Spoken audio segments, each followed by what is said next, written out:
বিস্তারিত সংবাদে মহারাষ্ট্রের ওয়াসিম থেকে বোতাম টিপে পিএম কিষাণ সম্মান নিধি প্রকল্পের 18তম কিস্তি সুবিধাভোগীদের ব্যাংক অ্যাকাউন্টে ঢুকিয়ে দিলেন প্রধানমন্ত্রী।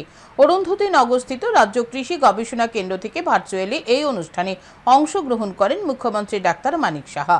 পিএম কিষাণ সম্মান নিধি প্রকল্পের 18তম কিস্তি প্রদানের ফলে রাজ্যের কৃষকরা প্রায় 47,68,80,000 টাকা পেয়েছে বলে জানান মুখ্যমন্ত্রী।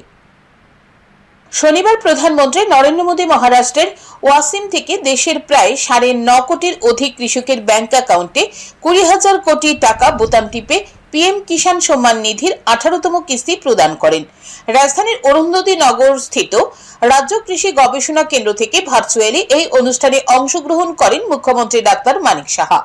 অনুষ্ঠানে বক্তব্য রাখতে গিয়ে মুখ্যমন্ত্রী ডাক্তার মানিক সাহা বলেন, প্রধানমন্ত্রী পিএম কিষাণ সম্মান নিধির 18তম কিস্তি প্রদান করার ফলে ত্রিপুরা রাজ্যের কৃষকরা পেয়েছে প্রায় 47,68,80,000 টাকা।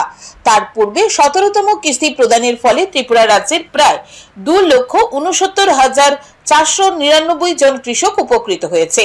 এই প্রকল্পে ইতিপূর্বে রাজ্যের কৃষকরা প্রায় 737,48,98,000 টাকা পেয়েছে। একটা সময় ভারতকে গরিব দেশ হিসেবে সমগ্র বিশ্ব চিনত। নরেন্দ্র মোদী প্রধানমন্ত্রী হওয়ার পর দেশ উন্নয়নের রাস্তায় দ্রুত গতিতে এগিয়ে যাচ্ছে। ভারত কৃষি প্রধান দেশ, ফলে কৃষকদের উন্নয়ন না হলে ভারতের কোনোদিন উন্নয়ন সম্ভব হবে না।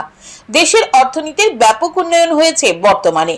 আগে দিল্লি থেকে রাজ্যে 1 টাকা প্রেরণ করা হলে 25 পয়সা মানুষ পেত। বর্তমানে দিল্লি থেকে সরাসরি মানুষের ব্যাংক অ্যাকাউন্টে টাকা ঢুকিয়ে দেওয়া হয়, কোনো মিডলম্যান নেই।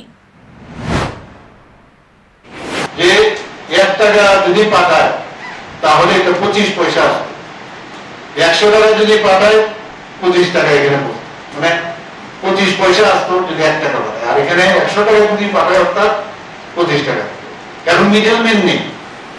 এই যখন মাননীয় প্রধানমন্ত্রী যখন জনধন প্রকল্পতে সবাইকে বলবো যে আপনারা অ্যাকাউন্ট করুন, জিরো ব্যালেন্সে কত হাসাহাসি কষ্ট আসে, আজকে আমরা বুঝতে পারছি যে মাঝখানে কোনো মিডলম্যান নেই। রাজ্যে কতজন কৃষক রয়েছে তা জানার জন্য একটা ইউনিফাইড ডাটা বেস তৈরি করা হয়েছে। ইতিমধ্যে 3,30,500 কৃষকের নাম এই পোর্টালের অন্তর্ভুক্ত করা হয়েছে। মুখ্যমন্ত্রী পুষ্প উদ্যান প্রকল্পের মাধ্যমে ফুল চাষীদের সহযোগিতা করা হচ্ছে। 390.30 হেক্টর জায়গা ফুল চাষের জন্য চিহ্নিত করা হয়েছে বলে জানান মুখ্যমন্ত্রী। এটা ইউনিফাইড ফার্মার ডাটাবেস, কতজন ফার্মার আছে আমরা কিন্তু অনেক সময় বুঝতে পারি, তার জন্য একটা ডাটাবেস ইউনিফাইড ফার্মার ডাটাবেস আমরা তৈরি করছি। এতে করে 3,30,500 ফার্মার এখন পর্যন্ত এই পোর্টালে আপলোড হয়েছে। দেখুন, যদি আমরা যেমন এখন যেহেতু মানে আমাদের ডিজিটাল যুগ, সবকিছু ডিজিটালি চিন্তা করতে হবে যে কোথায় ফার্মার আছে, ফার্মাররা রেজিস্ট্রেশন হয়েছে কিনা। অনুষ্ঠানে মুখ্যমন্ত্রী ছাড়াও উপস্থিত ছিলেন বিধায়িকা মীনারানী সরকার, পশ্চিম ত্রিপুরা জেলা পরিষদের সভাধিপতি বলাই গোস্বামী সহ অন্যান্যরা। Bureau report, news today.